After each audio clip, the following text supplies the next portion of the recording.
Alors, retour maintenant sur le sujet Togo. La coalition annonce 7 jours de mobilisation. Alors, pour la coalition, cela va être une mobilisation pour peut-être tester la bonne foi du gouvernement après le passage au Togo le 27 juin dernier des deux facilitateurs qui ont demandé à ce que le gouvernement puisse libérer un certain nombre de villes à l'intérieur du pays. Cette mobilisation, donc, est une mobilisation test Chris Sega. C'est comme ça, vous la voyez? Ben absolument, parce que vous savez que nous sommes au lendemain du retour sur le sujet du dialogue avec la rencontre qu'il y a eu la dernière fois. Et je crois que l'élément essentiel qui a été dégagé lors de cette rencontre-là, c'est que le gouvernement, entre autres, permette à la coalition d'aller n'importe où sur le territoire national, notamment à Bafilo, à Sokodé et à Dapon pour parler à leurs militants. Et je crois que cela n'a pas été le cas, en tout cas jusque-là, parce que le gouvernement dit que, ben voilà, pour des questions de sécurité, il ne fait pas bon, en tout cas, d'aller dans ces milieux-là où les armes circulent. L'opposition n'a pas été d'accord avec cela. L'opposition tenait quand même à aller à la rencontre ces militants. Ce qui est normal parce que vous savez, c'est tester le rapport des forces, faire en sorte que l'opposition voudrait constituer un poids vis-à-vis du pouvoir en place et tester non pas seulement la bonne foi ou bien le respect de ce qui est dit par le pouvoir, mais aussi se tester aussi, voir en termes de ses capacités de mobilisation. Donc ça fait un double enjeu. Un enjeu qui est à son niveau, de voir si sa capacité de mobilisation ne s'est pas plantée comme les gens le disent, parce qu'il a été question abondamment de cela. Peut-être que cette fois, si ils ont carte verte au niveau du gouvernement pour mobiliser, peut-être que sans qu'il y ait obstruction. Bon, je ne sais pas s'il y a vraiment eu cette obstruction-là, sans que quelqu'un s'y interpose. L'opposition va essayer aussi de voir si sa capacité de mobilisation est intacte, comme cela a été le cas à partir du 19 août de l'année dernière. Parce que bientôt, on va faire un an que cette recrudescence-là de la tension a commencé. Je crois que nous sommes en train, nous sommes sur la clairière du 19 août. L'opposition va vouloir faire le bilan. Pendant les 12 mois, qu'est-ce qui est resté de cette ferveur-là qui a marqué la mobilisation du 19 août? Et je crois que c'est le moment de faire les comptes et de tirer un bilan. Et je crois que c'est tout à fait normal, vu de la coalition des 14, que cette fois, ils testent leur appareil de mobilisation et tester aussi la volonté du gouvernement à laisser ces contradicteurs aller partout où leur bon leur sent pour porter leur message. Alors, en tout cas, ce qu'ils écrivent dans le communiqué, du moins dans l'introduction du communiqué, c'est plusieurs fois interpellé sur les restrictions au droit de manifester imposées par le gouvernement depuis le début du dialogue. Les facilitateurs, dans leur communiqué du 27 juin 2018, l'ont invité, donc c'est-à-dire le gouvernement, à garantir le droit et la liberté de manifester en toute sécurité sur l'ensemble du territoire national. Alors, ça veut dire, docteur, que clairement, pour la coalition, il s'agit de voir si le gouvernement obtempère. Non, obtempère, c'est un mot trop. Le gouvernement, je ne crois pas que le droit de manifester est un droit constitutionnel. Et nous avions dit à l'opposition depuis le 19 août, c'est pas seulement les marches à Lomé, aller dans tout le pays, faire des meetings, des conférences. Actuellement, les 7 jours, ce n'est que des meetings, il n'y a pas de marche là. Voilà. On leur avait dit ça pour mobiliser, faire les choses. C'est une pré-campagne. Voilà. C'est une pré-campagne en fait que le parti au pouvoir lui fait, puisque le président est un peu partout. Et on leur avait dit ça, mais ils avaient misé sur les marches seulement Lomé avec beaucoup de violence. Il y a eu quand même 16 morts au total, alors qu'on n'avait pas besoin de ça. Et pour gagner des élections, il faut convaincre les populations sur le terrain, dans tout le pays. Ce n'est pas seulement Lomé, c'est pas seulement... Et on avait dit ça. En 9 mois, s'il n'y avait pas cette logique de marche seulement, je crois qu'ils auraient même déjà fait tout le tour du pays et testé leur capacité, tester la mobilisation de la population envers leurs idées. Bon, les idées, ce n'est pas seulement dire il faut que le président de la République parte, il faut qu'on ramène. Qu'est-ce que vous proposez comme programme? Les gens de mon village, de ma ferme, de ma maman, ils veulent savoir ce que vous, opposants, vous venez nous proposer. Ce que vous, du pouvoir, vous venez nous proposer. C'est sur ça. Ce n'est pas un truc où on mobilise, on fait les choses. Il faut. C'est tout. On leur avait dit ça depuis.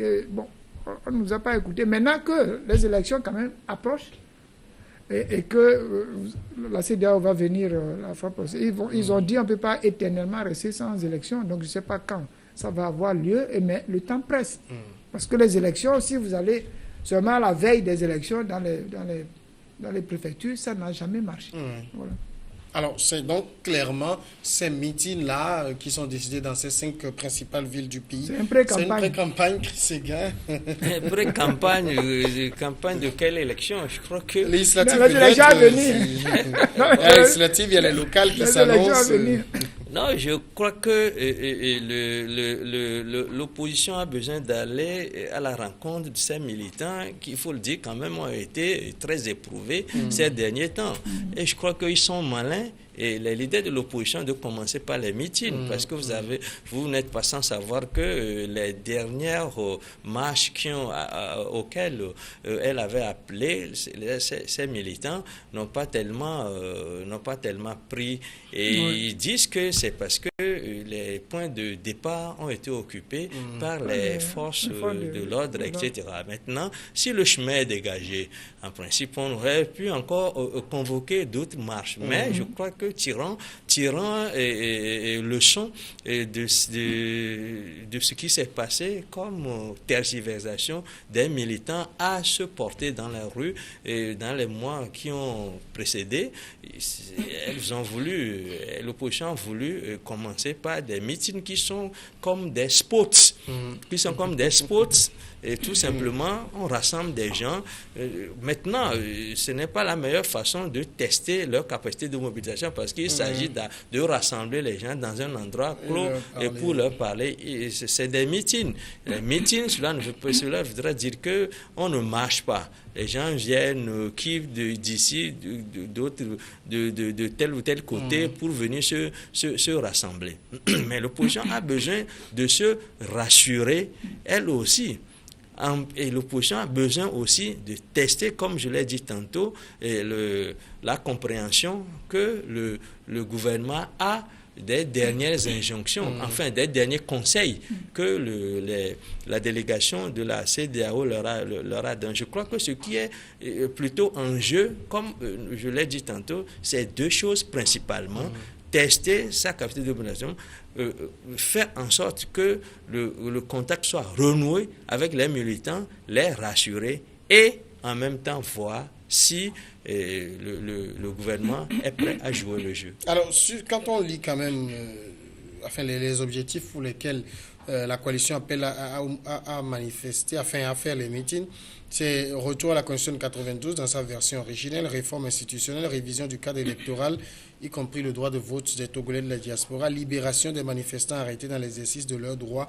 Bref, la même chose, docteur. Ça veut dire quoi? Qu'au niveau de la coalition, il n'y a pas eu évolution? Oui, c'est ce que je dis. Vous vous rappelez qu'avant qu'on ne change d'itinéraire à la coalition, la mobilisation n'était pas encore au rendez-vous. Avant que les militaires, on change d'itinéraire, que les gens, les militaires, les forces de l'ordre prennent le point de départ, la mobilisation a faibli.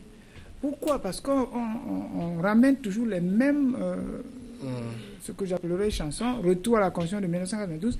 On a fait des émissions partout. On a demandé même aux doyens de la faculté de droit comment, en pratique, on va ramener une Constitution vieille de 26 ans. Si vous nous donnez... Bon, c'est clair. Maintenant, c'est le Parlement ou le référendum. Et au Parlement, unir à 62 députés, vous n'avez que 29. Si unir refuse, ça passe pas. Il ne reste que le référendum. Donc, il n'y a que 2 voies pour ramener éventuellement une constitution. Les gens ont dit, bon, la constitution de 92, il y a des choses qui ne vont pas. Il y a l'âge à 45 ans pour arriver à faut être candidat, tout ça, et l'UFC avait proposé de modifier les fondamentaux de cette constitution, élection en 2 tours, mandat limité à 2, tout ça. Donc, ce que moi je serais curieux de savoir, quel discours l'opposition va aller tenir pendant ces meetings. Est-ce que c'est la même chose, retour à la constitution de 1992? En pratique, ce n'est pas possible sans référendum ou sans le Parlement. Donc, les gens qui vont les écouter, je ne sais pas s'ils posent aussi des questions, comment vous allez faire pour faire retour à la constitution de 1992? À part ces 2 voix, il n'y en a pas. Maintenant, le départ du président, on a laissé ça. Il veut que le président se représente en 2020. Je ne sais pas, sur le plan constitutionnel ou juridique, si c'est possible. Quel est le nouveau langage qu'ils vont tenir au cours de ces meetings? Ou bien c'est toujours la même chose qui est mis sur le communiqué que j'ai lu avant de venir. Et bon, la mobilisation, je ne sais pas, mais personnellement, je les conseille d'avoir quand même un nouveau langage. Qu'est-ce que vous allez proposer au peuple si vous voulez aller au pouvoir ou si vous arrivez au pouvoir? C'est ça qu'on appelle le programme politique. Alors, Chris Sega, vous n'avez pas l'impression qu'au-delà de ce qu'on a dit, que la coalition a lâché du lest sur un certain nombre de choses, c'est-à-dire a fait des concessions, quand on lit les raisons pour lesquelles on demande aux populations de venir écouter les informations, sont les mêmes qu'au départ. Retour de la Constitution, ce que tout le monde a vu que ça ne peut pas se faire. Alors, pourquoi on maintient encore des choses qu'on ne peut pas obtenir? Sauf le départ du chef de l'État. Ce n'est plus dit dans les communiqués. Oui, c'est-à-dire qu'il faut quand même rappeler que récemment, la coalition des 14 a évolué un peu sur ses positions, en se disant qu'elle était prête quand même à passer sur certaines revendications pour s'en tenir à l'essentiel, c'est-à-dire que quelques points saillants, quelques points saillants. Donc, mais c'est parce qu'il y a écrit là. Oui, ils ont dit retour à la Constitution de 92 dans sa version originelle. Non, c'est que ce que je crois que la coalition dit, c'est que ce retour-là, il suffit de jouer sur un certain nombre de leviers. Je crois que c'est ça. Lorsqu'on parle de retour, en fait, il faut l'entendre dans ce sens-là. Et je crois qu'aujourd'hui, personne au niveau de l'opposition ne croit pas qu'il faut prendre cette constitution-là et venir la plaquer. Et de quelle façon, le docteur l'a dit, c'est quand même pas le Parlement ou par le référendum. Or, c'est le référendum qui est une élection qui pose problème. Et je crois que lorsque vous posez la question par un savoir, est-ce que l'opposition n'évolue pas? D'abord, il y a eu ce point-là.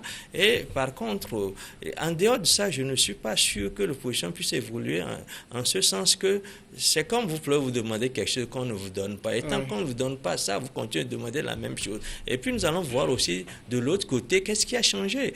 Et je crois que la question mérite d'être posée aussi. Lorsque l'opposition, entre-temps, avait proposé qu'elle était prête à faire telle ou telle concession, en tout cas sur le retour à la Constitution 92, en principe, on devait aussi de l'autre côté avoir un frémissement. Et je crois que l'opposition se dit que ce frémissement-là, elle n'a pas eu. Donc, pour faire l'amour, il faut être au moins deux. Et c'est comme dans ce tango, on ne la danse pas tout seul. Et je crois qu'il faut aussi creuser ce côté-là. La question que je me pose pour ça, c'est que en quoi le gouvernement a évolué dans ses positions aujourd'hui. Peut-être que le docteur a quelque chose à nous dire dans ce sens-là, parce que lorsque vous êtes ensemble pour aller à une négociation, chacun donne un peu de soi pour que la rencontre soit possible. Mais jusqu'ici, en tout cas, tel que le dit la coalition des 14, elle n'a pas vu une volonté manifeste de la part du gouvernement d'avancer vers ce milieu de miction, et elle a été seule, en tout cas jusqu'à présent, à faire des propositions concrètes. Justement, c'est aussi l'un des reproches, docteur, qu'on fait au gouvernement, c'est-à-dire ils sont sortis, ils ont dit on a envoyé un projet de loi et puis plus rien. Un projet de loi à l'Assemblée qui stipulait, il y a deux points essentiels, la limitation des mandats et les élections. Alors, pour le gouvernement, ils se disent, bon, il y a des lignes rouges, par exemple, que l'opposition ne doit pas franchir. Et là, ils ont mis de l'eau dans leur vin. Avant, ils exigeaient le départ immédiat du chef de l'État. Mais cette exigence, qu'on se le rappelle, ne faisait pas partie de la plateforme. C'était juste un slogan qu'on a repris. Les gens avaient cru. Deuxièmement, maintenant, quelque chose qu'ils n'ont pas dit dans le communiqué, ils demandent que le président de la République ne se présente pas en 2020. Et les gens leur ont répondu, ça, c'est une question de la Cour constitutionnelle. Le président ne peut pas dire maintenant qu'il ne va pas se présenter en 2020, même s'il ne va pas se présenter. Un président n'annonce pas 2 ans avant qu'il ne va pas se présenter, parce que là, ça... Donc, je ne sais pas si... Ils n'ont pas dit dans le communiqué, mais c'est un des points sur lesquels ils tiennent. Deuxièmement, le vote de la diaspora. Et le gouvernement a répondu que c'est écrit sur le code électoral. Oui.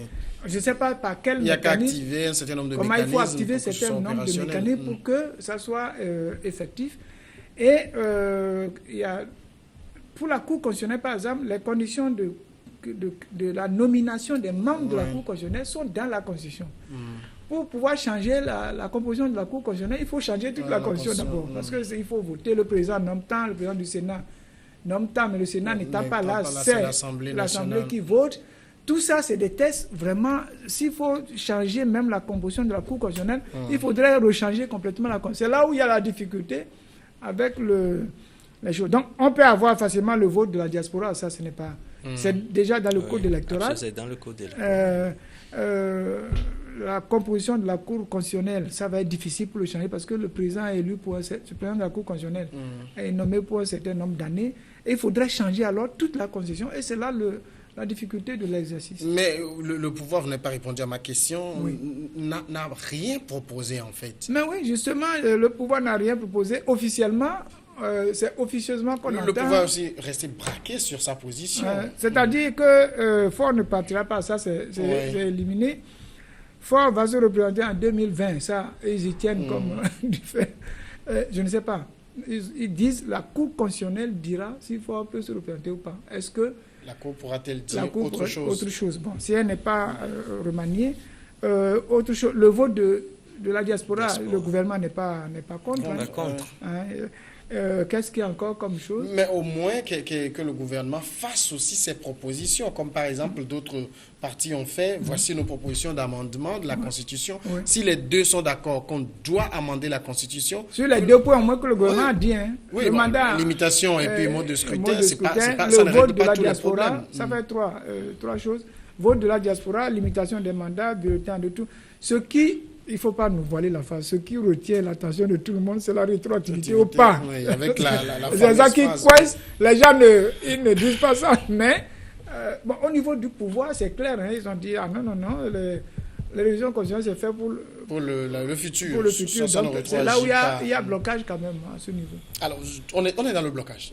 Non, parce que ce que moi j'aimerais bien qu'on fasse, c'est que... Si je vous pose la question ainsi, j'ai l'impression qu'ils disent les 13, 14, 21, 28 et 29 meetings, on ira dire aux populations ce qu'elles ont toujours entendu. Non, peut-être qu'ils ont changé un peu. Non, mais je crois que ce qu'elles ont toujours entendu, je crois que c'est la coalition des 14 fait de la pédagogie. Vous savez que c'est la répétition. Je crois que tant que le but n'est pas atteint, l'objectif n'est pas atteint, il faut continuer de marteler. On n'est pas capable de présenter un bilan concret, dire nous avons commencé ceci, vous l'avez dit le 19 août, ça fera 1 an. Qu'est-ce qu'on a obtenu? Rien. Non, mais c'est-à-dire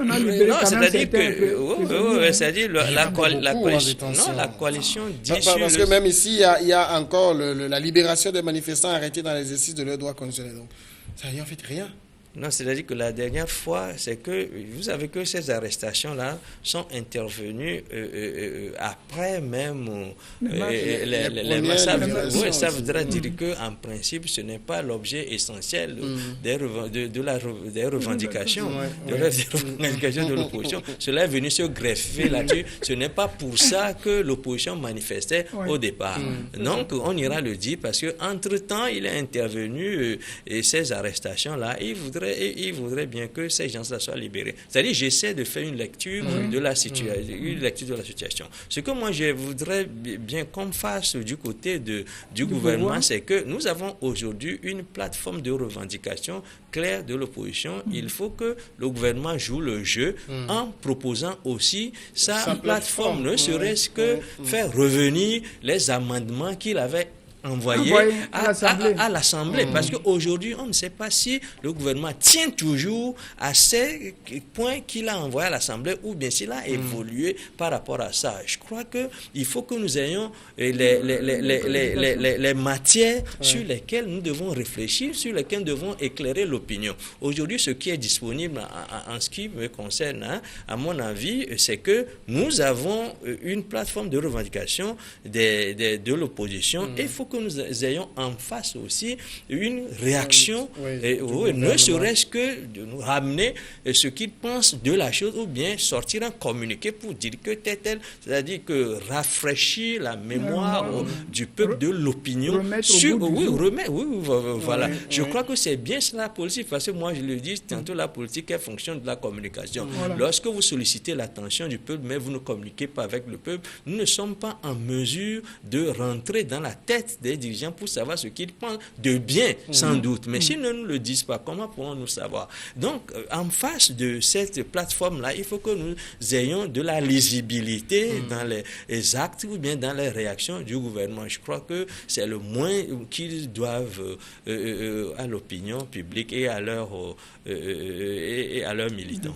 Docteur, et au côté gouvernement également, rien de nouveau à dire à leurs militants. Oui, mais c'est ce qu'il dit qu'il faut quand même rappeler. Supposer, le gouvernement peut sortir un communiqué et dire on est d'accord pour la limitation des mandats à 2, on est d'accord pour l'élection à 2 tours, on est d'accord pour le vote de la diaspora, on n'est pas d'accord sur le départ, sur la non-candidature de Faure en 2020. Il faut qu'ils aient le courage de le dire.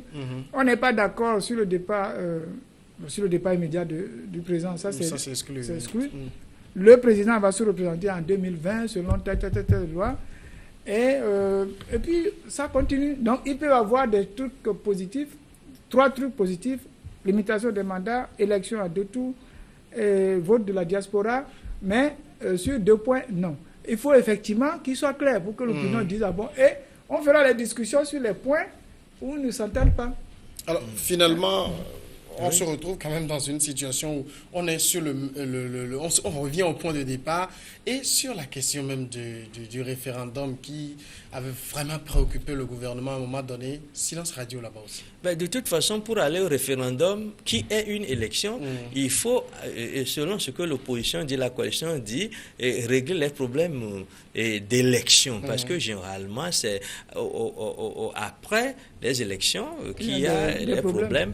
Et les gens ne sont jamais d'accord sur les résultats. Je crois, moi je l'ai dit à plusieurs reprises ici, que la crise au Togo ne porte pas directement sur les réformes constitutionnelles, parce que vous avez beau avoir la meilleure constitution, mais si les gens ne les appliquent pas, vous n'avez rien fait. Écoute, mais ce qui pose problème, c'est le système électoral. Si le système électoral est un système clair et où personne ne souffre de telle ou de telle entorse, je crois que même avec la constitution que nous avons, avec la constitution que nous avons aujourd'hui, on peut aller aux élections. Si tel est le cas, que le peuple peut se prononcer et que son suffrage peut être respecté. Je crois que le problème, la crise au Togo, à mon sens, n'est pas constitutionnelle, mais plutôt électorale. Et moi, j'avais proposé même en temps ici que parallèlement aux discussions sur la constitution, on peut entamer aussi les discussions sur le réaménagement du système électoral et que nous sachions les gages qui sont donnés pour le respect de tel pour la composition, etc. Maintenant, cette crise électorale reste entière. Quand nous aurons franchi maintenant l'étape de la crise constitutionnelle, c'est-à-dire le remaniement de la Constitution, il faut entamer, à mon sens, le gros morceau, qui est le morceau que représente le système électoral. Parce que c'est là où se pose le problème, les problèmes du pays, selon la lecture de l'opposition en tout cas. Eh bien, j'avais fait des propositions ici comme quoi il faut qu'on évolue sur les 2 sujets, qu'on porte de fond les 2 sujets. Le règlement sur l'un n'exclut pas celui sur l'autre. Parce que alors là, lorsqu'on veut faire les choses à tour de rôle, quand on aura fini avec la réforme constitutionnelle, il faut entamer la réforme électorale, qui est la réforme la plus lourde, la réforme qui porte plus de polémiques que ce que nous sommes en train de vivre aujourd'hui. Alors, oui, le problème, par exemple, de ce qu'il dit, tout à fait d'accord, parce qu'il y a le problème du fichier électoral que les gens contestent. Et il y a la composition de la CENI est dans le code électoral. Oui. Maintenant, l'opposition a refusé d'envoyer des gens de la CENI, alors qu'il aurait pu aussi nous jouer. Il y a quand même un opposant, je crois, qui est là. Donc, il manque 4. Bon, dès le départ, ils avaient refusé. Maintenant, est-ce qu'il faut renommer les membres de la CENI? Le pouvoir peut renommer... Mais c'est quand même assez bizarre parce que cette composition de la CENI qu'on a, c'est en 2013 qu'on l'a décidé. Bon, on ne va pas remettre en cause les institutions chaque fois qu'il se pose une situation donnée. Non, on n'aura jamais une stabilité institutionnelle. Oui. J'ai donné l'exemple aux gens. Moi qui suis de famille nombreuse, nous, dans notre famille, on n'est jamais arrivé sur une décision importante à nous mettre tous d'accord. C'est toujours... Et nous, on fait la démocratie, on passe au vote quand on ne se met jamais d'accord. On n'est jamais arrivé à être d'accord tous sur un problème précis. C'est comme un État. En famille, vous êtes sûr que le vote est transparent? Oui, c'est transparent. Donc, il faut que le vote soit transparent. Bon, je ne sais pas s'il y a des tricheries. Tout est possible.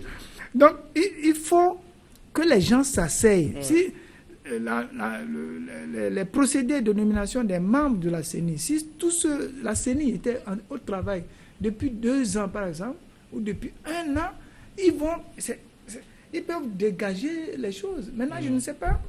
C'est l'élection des membres de la CENI, même par l'Assemblée nationale. Maintenant, si on recompose toute la CENI, que le pouvoir renomme les mêmes personnes, donc on n'est pas sorti de la crise. C'est là le problème. Et les individus, moi je n'ai pas... Bon, vous pouvez croire par exemple que moi je suis de l'ANC ou de UNIR, mais c'est intérieurement, c'est moi qui sais qui je vais soutenir. Et c'est difficile d'indexer les gens. Là, on n'est pas sorti de l'ornière. Du tout, parce qu'aujourd'hui, en tout cas, les problèmes, la crise est entière, et je crois que, je l'ai dit la dernière fois, la solution reste à inventer. D'accord. Merci Chris Sega, directeur de publication Express Info, Dr Iou, consultant en géostratégie et sécurité. Merci à vous aussi d'avoir suivi cette émission. À demain.